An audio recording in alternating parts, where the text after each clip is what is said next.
The Grand Judgment Chamber of the Galactic Council stretched for nearly a mile in every direction. Its walls curved upward into a dome so high that clouds actually formed near its ceiling. 300 alien species sat in their designated sections, their bodies ranging from crystalline structures to floating gas clouds to beings made of pure energy. This was the heart of galactic civilization, the place where the fate of entire worlds was decided by vote and decree. Today, the chamber had fallen completely silent, every eye censor. An optical organ was fixed on the lone figure standing at the central podium. He was human. His skin was weathered like old leather, cracked and darkened by decades of exposure to an alien sun. His hair had turned completely white, though he could not have been more than 70 years old.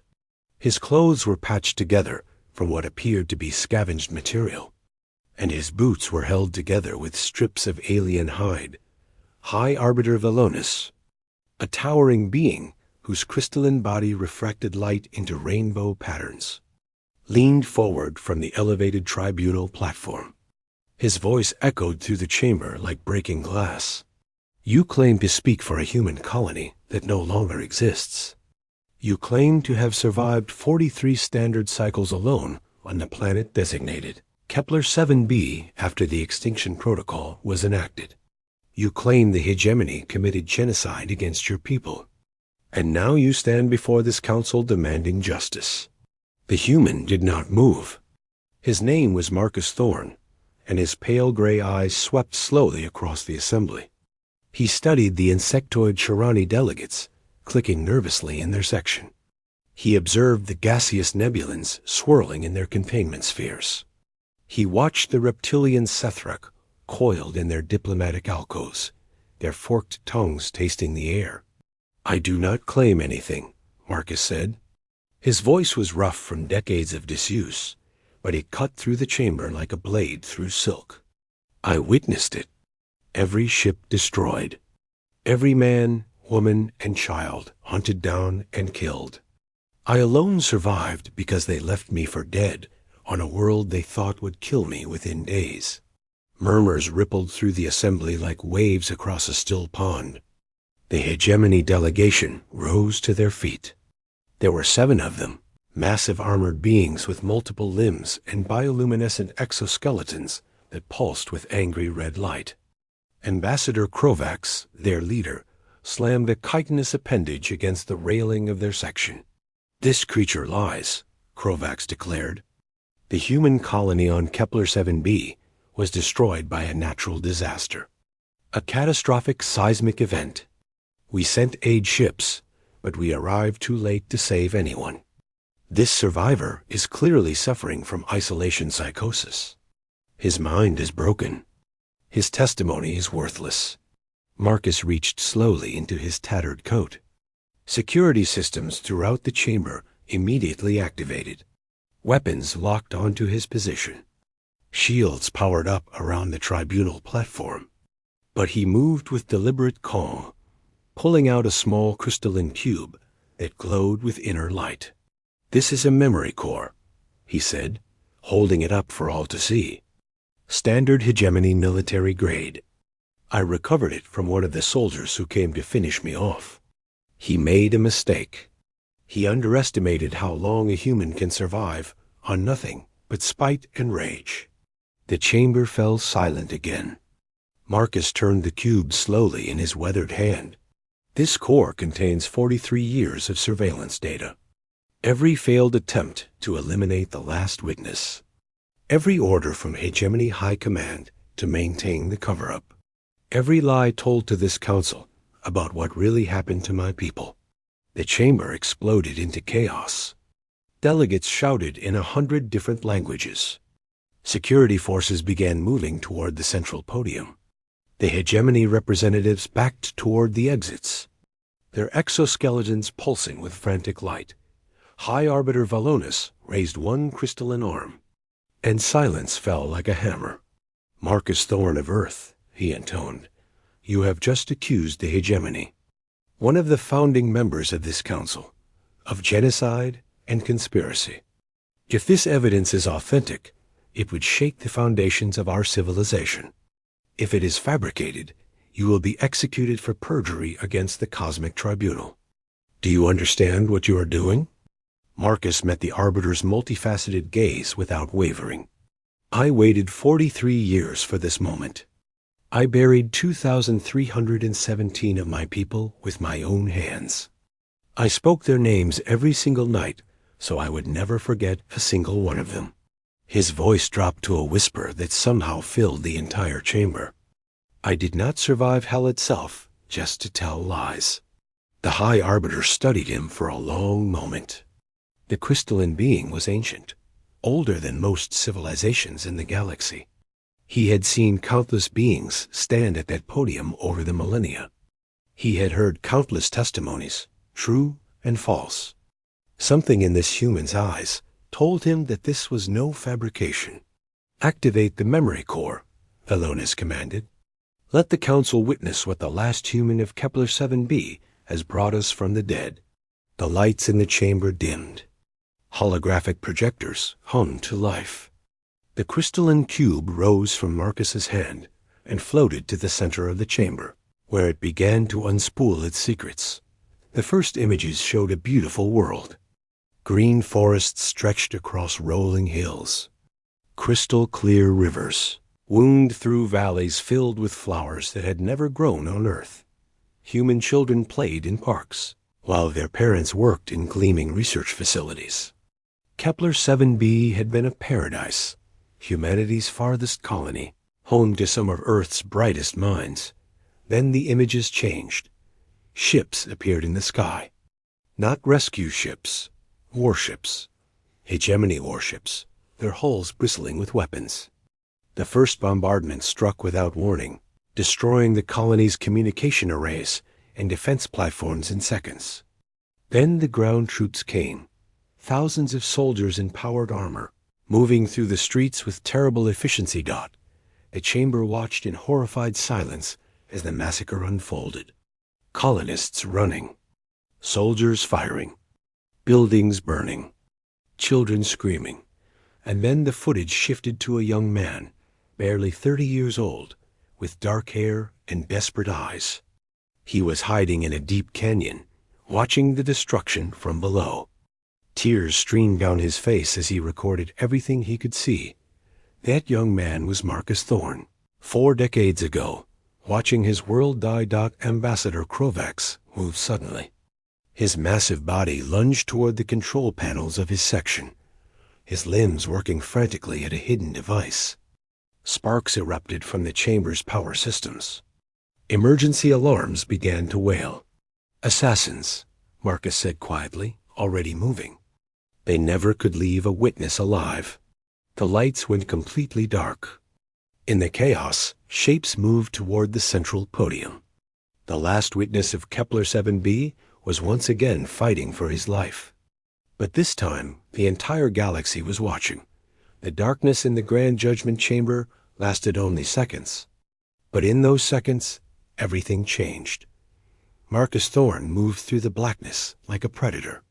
His eyes, after decades of living in caves and tunnels on a world with minimal sunlight, could see perfectly in the dark. The assassins coming toward him could not. They relied on their armor's sensors, their targeting systems, their technological advantages. They had no idea what Kepler 7b had made him. The first assassin reached the podium and found only empty air. Marcus was already behind him, his weathered hands finding the weak points in the hegemony armor that he had learned to exploit over 43 years of combat. The soldier dropped without a sound. The second and third assassins opened fire blindly. Their plasma bolts scorched the walls and ceiling, illuminating the chamber in brief flashes of green light. In those flashes, the watching delegates caught glimpses of something impossible. A human moving faster than any human should move. A survivor who fought like nothing they had ever seen. When the emergency lights finally activated, 4 assassins lay unconscious on the chamber floor. Marcus stood among them, barely breathing hard, the memory core still clutched safely in his hand. High Arbiter Velonis stared at him with new understanding. "What did that planet make you?" Marcus looked down at his weathered hands. "A survivor." The chamber fell into shocked murmurs as security forces secured the fallen assassins and restored order. But the real revelation was only beginning. The memory core continued to play, now showing not just the massacre, but what came after. What the galaxy had never known. How one human had survived alone for 43 years, against an enemy that wanted him dead. The footage showed Marcus in the first year after the massacre. He was thin, desperate, barely clinging to life. Kepler 7b's atmosphere was toxic to humans without filters. Its temperature swung from burning heat during the day to freezing cold at night. Its predators were vicious and hungry. Marcus should have died within weeks. The hegemony had been counting on it. Instead, he adapted. The footage showed him learning to filter water through alien moss that absorbed the toxins. It showed him studying the local creatures, discovering which ones he could eat and which ones would kill him. It showed him building his first shelter from the wreckage of destroyed colony ships, inns. Ulating it against the extreme temperatures with materials he improvised from the land. The 5th year brought the first assassination team. The hegemony had been monitoring the planet from orbit, and their sensors detected that somehow, impossibly, the human was still alive. They sent 3 soldiers to confirm his death and finish him, if necessary. The footage from the memory core showed what happened next. Marcus, no longer the desperate survivor, had become something else entirely. He moved through the rocky terrain like a ghost. He knew every cave, every canyon, every shadow. The soldiers never saw him coming. 2 of them died in the first minute. The 3rd escaped wounded, reporting back to Hegemony Command that the human was not only alive, but extremely dangerous. Year 10 brought changes that no one could have predicted. The constant radiation exposure, the near-death experiences, the extreme environmental pressures had triggered something buried deep in human DNA. Evolutionary failsafes. Genetic adaptations that had been waiting for millions of years for the right catalyst.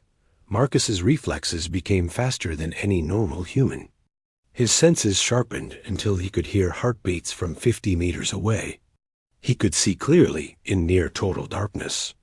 His body healed from injuries that would have killed him before. Kepler 7b was not just his prison. It was his crucible. By year 20, the hegemony sent a full squad. 6 heavily armed soldiers with orders to eliminate the last witness at any cost. The memory core footage showed the operation from the soldiers' own helmet cameras. They expected to find a broken, desperate man hiding in a hole somewhere. Instead, they found a hunter. Marcus eliminated them in 23 minutes. He used the terrain against them, leading them into traps he had prepared over years of waiting. He used their own communications against them, intercepting their signals and feeding them false information. He turned their technology into weapons against them. When it was over, he stood among the bodies and spoke directly to the orbital surveillance drone he knew was watching. Send more. The chamber watched in stunned silence as the years continued to unfold. Year 30. Year 35. Year 40. Each time the hegemony sent soldiers, Marcus destroyed them. Each time they tried to bomb his suspected locations, he was already gone. He had become a legend among the hegemony military, a nightmare that haunted their briefings. Then, in year 40, something changed. A signal reached Kepler 7b on old Earth frequencies.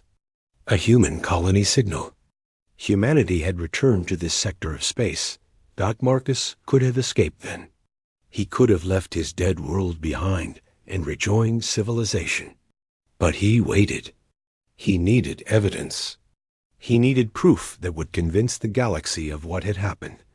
For 3 more years, he hunted. He tracked hegemony communications. He intercepted officers. And finally, he found what he needed. a hegemony commander who kept a personal copy of the massacre records as insurance against his own superiors. Marcus took the memory core and the commander's shuttle. He followed the colony's signal to New Providence, where 3,000 human settlers had established a new home. From there, he made his way to the Galactic Council. The footage ended. The chamber lights returned to normal. Every delegate stared at Marcus Thorne, with expressions ranging from horror to awe to fear. Ambassador Krovax, now restrained by council security, struggled against his bonds. This proves nothing. The footage could be fabricated. The human is insane. But the council's forensic experts had been analyzing the memory core throughout the presentation. 7 different species, using 7 different methods, had verified its authenticity. High Arbiter Velonis rose from his seat. The evidence is genuine. The hegemony committed genocide against the human colony of Kepler 7b. They have spent 43 years attempting to eliminate the last witness. The chamber erupted into chaos once more. Some delegates demanded immediate action against the hegemony. Others warned of the consequences of confronting one of the council's founding members. Political alliances formed and shattered in moments. But Marcus was not finished. He raised his hand, and somehow the gesture commanded silence. Kepler 7b was not the only one, he said. The memory core contains records of 17 other colonies destroyed by the hegemony over the past century. Different species, different worlds, all of them erased and blamed on natural disasters. The silence that followed was absolute. Marcus looked at Ambassador Krovax with eyes that held 43 years of rage. You thought you could bury the truth. You thought one human witness did not matter. You were wrong. The political earthquake that would reshape the galaxy had only just begun. 3 days after Marcus Thorne presented his evidence, the Galactic Council remained in emergency session. The delegates had not slept. The debates had not stopped. The future of galactic civilization hung in the balance. The hegemony was one of the 3 founding members of the Council. Their military controlled key trade routes across 5 sectors. Their technology powered half the galaxy's infrastructure. Their banking systems financed interstellar commerce. Removing them from power would not just punish the guilty. It would destabilize everything. Marcus sat in a small chamber adjacent to the main hall, watching the proceedings on a holographic screen. His weathered face showed no emotion, but his pale eyes tracked every movement, every gesture, every political calculation playing out before him. The door opened, and a woman entered. She was tall, with sharp features and the confident bearing of someone accustomed to power. Her uniform bore the insignia of Earth's diplomatic corps, and her name was Diana Vance, humanity's ambassador to the Galactic Council. You've created quite a situation, she said. Taking a seat across from him, I've revealed the truth. Truth and politics rarely mix well. Diana studied him carefully. The Council is terrified. If they move against the hegemony, half the galaxy's economy collapses. Trade routes close. Supply chains break. Billions of beings suffer. Marcus's eyes never left the screen. And if they do nothing, then the hegemony learns that genocide has no consequences, that witnesses can be silenced, that power matters more than justice. You came here to talk me into a compromise. Diana leaned forward. I came here to explain reality. The Council is preparing an offer. The hegemony will pay reparations to Earth. They will accept monitoring of their military activities. They will officially acknowledge the massacre at Kepler 7b, but they will remain a member power. Their leadership will not change. Marcus finally looked at her. His gaze was cold enough to freeze fire. 2,317 people. I buried them with my own hands. I spoke their names every night for 43 years. And you want me to accept an apology and some money? I want you to understand what happens if you refuse. Diana's voice was hard, but not unkind. The hegemony has activated their military fleet. 300 capital ships, thousands of support vessels. If the Council moves to expel them, they will not go quietly. They will fight. Then let them fight. Easy words from a man who survived alone. But there are 3,000 humans on New Providence, the colony whose signal brought you back to civilization. They are directly in the hegemony's path. If war breaks out, they will be the first to die. For the first time, Marcus showed emotion. His jaw tightened. His hands clenched into fists. Diana saw the conflict in his eyes, the terrible weight of the choice she was forcing him to make. I did not survive 4 decades just to watch another human colony burn, he said quietly. Then, help me find another way. Before Marcus could respond, an alarm sounded throughout the council complex. Emergency broadcasts filled every screen. A hegemony fleet had just jumped into the New Providence system. 300 warships now orbited the small human colony, their weapons armed and ready. Ambassador Krovax, speaking from his detention cell through a communication link, addressed the council with cold satisfaction. The hegemony does not negotiate with accusers. We do not bow to fabricated evidence. We do not accept judgment from lesser species. His bioluminescent exoskeleton pulsed with confident light. Withdraw all charges against us, and the human colony will be spared. Continue this farce, and New Providence will join Kepler 7b in extinction. The council erupted into panicked debate. Species who had supported action against the hegemony now wavered. The threat was too immediate, too real. 3,000 human lives hung in the balance. Diana turned to Marcus. Now you understand. This is not about justice anymore. This is about survival. But Marcus was already standing. His weathered face had transformed, the cold calculation returning to his pale eyes. You asked me to find another way. I think I have one. What are you planning?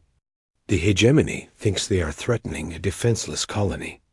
They think New Providence is just another Kepler 7b, full of civilians who will die without a fight.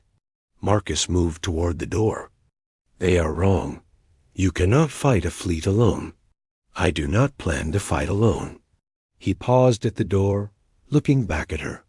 You said Earth has been a minor power in galactic politics. Overlooked and underestimated. Perhaps it is time to change that. How? The memory core does not just contain evidence against the hegemony. It contains evidence of their other crimes. 17 colonies destroyed over the past century. The Chirani lost a world 40 years ago. The Nebulans lost a research station. The Morthacs lost their entire trade fleet. Diana's eyes widened as she understood. You want to build an alliance. The hegemony has enemies. Victims they fought were silenced. Species who have been waiting decades for a chance at justice. Marcus smiled, and it was not a pleasant expression. Humanity will give them that chance. And in return, they will stand with us. That could take months to organize. Then I will buy you months. Marcus walked out of the chamber, leaving Diana staring after him in shock. That 40-3 years of survival had taught Marcus Thorne patience, planning, and the art of turning weakness into strength. The hegemony thought they were dealing with a desperate species fighting alone. They did not realize that they had just given humanity the one thing it needed to unite the galaxy against them. A common enemy, a shared grievance, and a witness who would not be silenced that Marcus Thorne was going to New Providence. Not to negotiate, not to surrender, but to show the galaxy what one human could do when he had nothing left to lose. The council watched him leave, this weathered survivor who had defied death for 4 decades. Some thought he was walking to his doom. Others were not so sure. Ambassador Diana Vance smiled grimly and began making calls. If Marcus was going to buy her time, she was not going to waste it. By the time the hegemony realized what was happening, it would be too late. Humanity was about to show the galaxy something it had never expected. Not military power, not technological superiority, but something far more dangerous. Human strategy, human determination, human refusal to accept defeat. The game had changed, and the hegemony did not even know it yet. The small transport ship dropped out of faster-than-light travel at the edge of the New Providence system. Marcus Thorne stood at the viewport, watching the distant planet grow larger. 300 hegemony warships hung in orbit like a swarm of metal locusts. Their weapons pointed at the small world below. 3,000 human colonists, miners, farmers, scientists, families, who had come to build new lives among the stars. They had no warships, no planetary defenses, no military of any kind, but they had something the hegemony had forgotten to consider. They had him. Marcus piloted the transport through the hegemony blockade without authorization. The warships detected his approach immediately.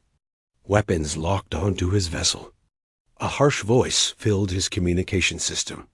Unidentified ship, you are entering a restricted military zone. Turn back immediately, or you will be destroyed. Marcus activated his transmitter. This is Marcus Thorne, last survivor of Kepler 7b. I am returning to my people. The silence that followed lasted nearly a full minute. Then the channel erupted with frantic communication between hegemony ships. The legend they had tried to bury for 4 decades was coming straight toward them. A different voice came through the speakers. This one Marcus recognized. Ambassador Krovax himself, speaking from his flagship. So the witness returns. Do you think your presence here changes anything? One human, even one who has survived as long as you, cannot stop what is coming. I did not come here to stop you, Marcus replied calmly. I came here to watch you fail. He cut the communication before Krovax could respond. The hegemony fleet parted slightly, allowing his small ship to pass. They could have destroyed him easily, but Krovax wanted him alive, wanted him to witness the destruction of New Providence, just as he had witnessed. Kepler 7b wanted to break him completely. Before killing him, it was exactly what Marcus had counted on. New Providence's main settlement was called Hope Valley. It spread across a fertile plain surrounded by mountains, with mining operations dotting the nearby hills. The colonists had built homes, schools, hospitals, and farms. They had created a community that reminded Marcus painfully of what Kepler 7b had once been.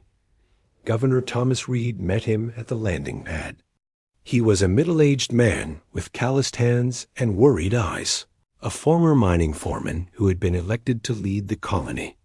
He looked at Marcus with a mixture of awe and fear. We know who you are, Thomas said. Everyone in the galaxy knows after what you did at the council. But I have to ask, why are you here? What can one man do against 300 warships? Marcus looked around the landing pad. Colonists had gathered at a distance, watching him. Children peered out from behind their parents. Workers had stopped their tasks to stare at the legend who had walked among them. I am not here to fight their ships, Marcus said. I am here to make sure they cannot take this world. How? The same way I survived for 43 years. By making the cost of victory higher than they are willing to pay. Marcus spent the next 3 weeks transforming New Providence into a fortress. Not with walls or weapons, but with knowledge. He walked every inch of the colony's territory. He studied the terrain, the resources, the people. And then he began to teach. The miners learned to use their tunneling equipment to create hidden shelters and escape routes. The farmers learned to use their irrigation systems to flood attack routes. The scientists learned to modify their communication arrays to jam hegemony targeting systems. Everyone, from the oldest elder to the youngest teenager, learned the basics of guerrilla survival. You cannot win a direct fight, Marcus told them during one of his training sessions. They have ships, soldiers, technology. But you have something they do not. You know this land. You know every cave, every valley, every shadow. Make them chase you. Make them bleed for every meter. Make them realize that this planet will swallow their army whole. The colonists listened. They practiced. They prepared. Fear slowly transformed into determination. They were not soldiers, but they were learning to become something else. Survivors. Meanwhile, Ambassador Diana Vance worked desperately at the Galactic Council. Using the evidence of the hegemony's other crimes, she reached out to species who had suffered in silence for decades. The Chirani were the first to respond.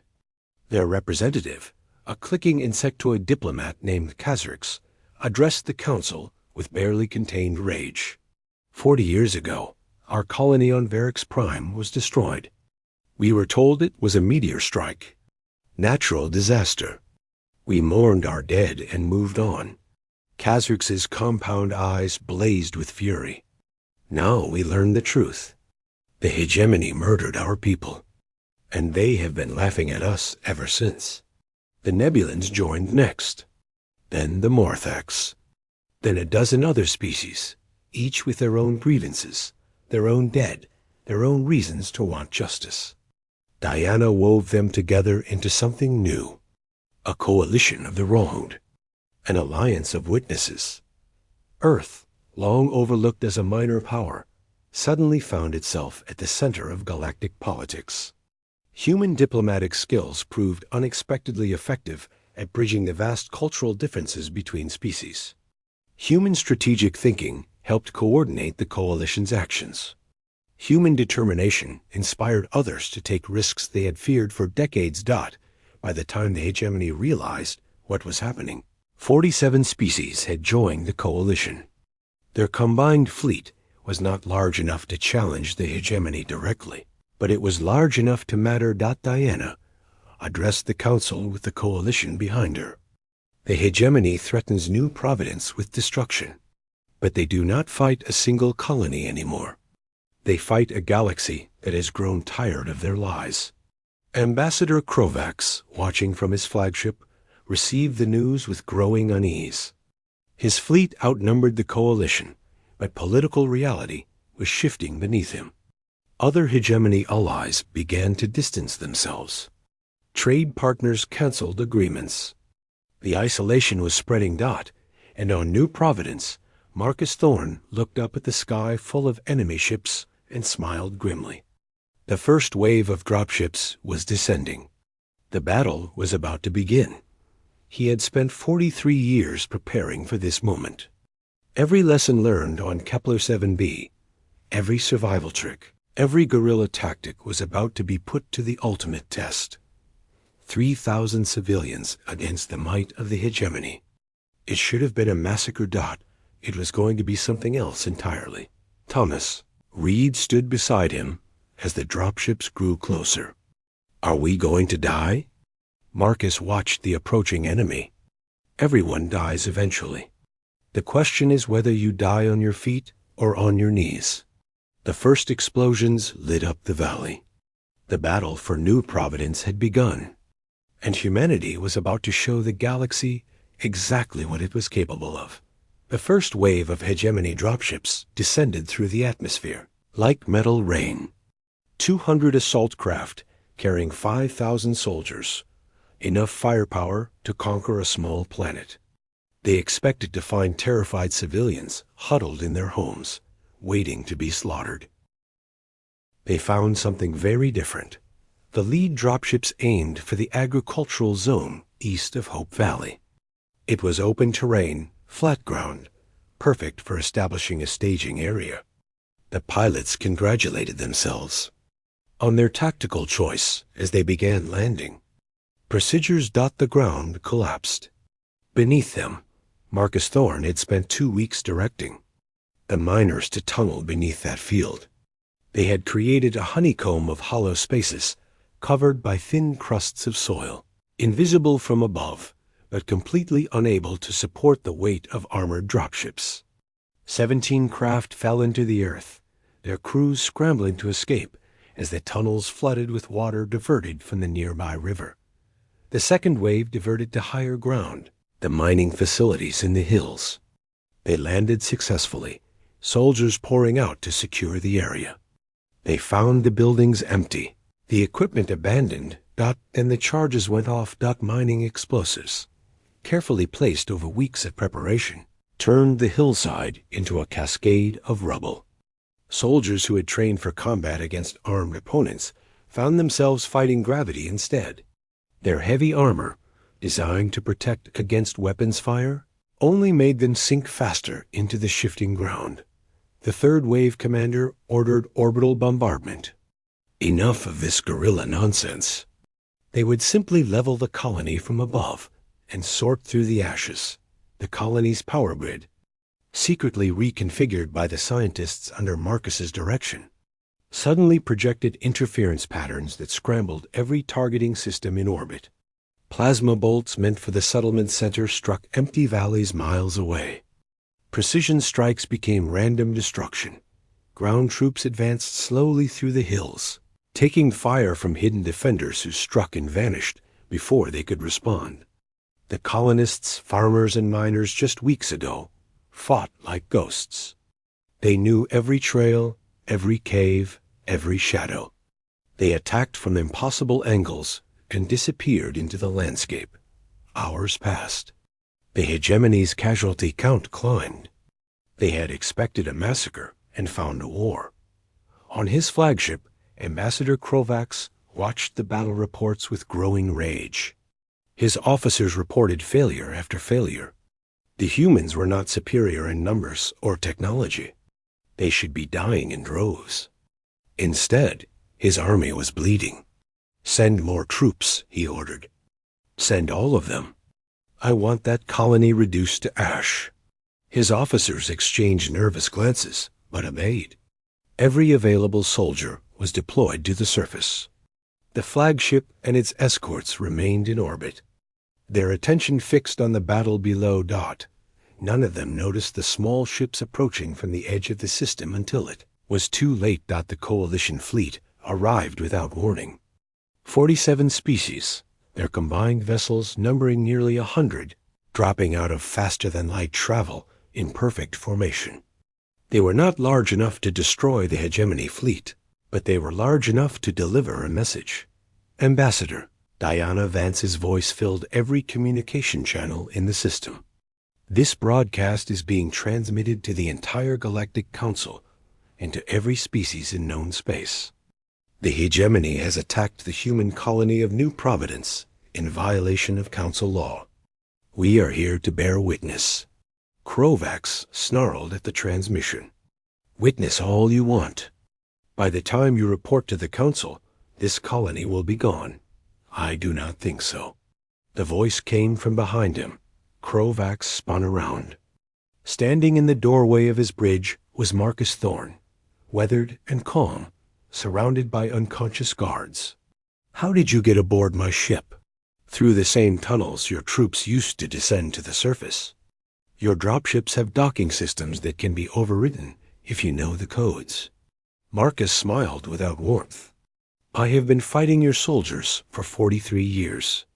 I know everything about your equipment." Krovax reached for his weapon, but Marcus was faster.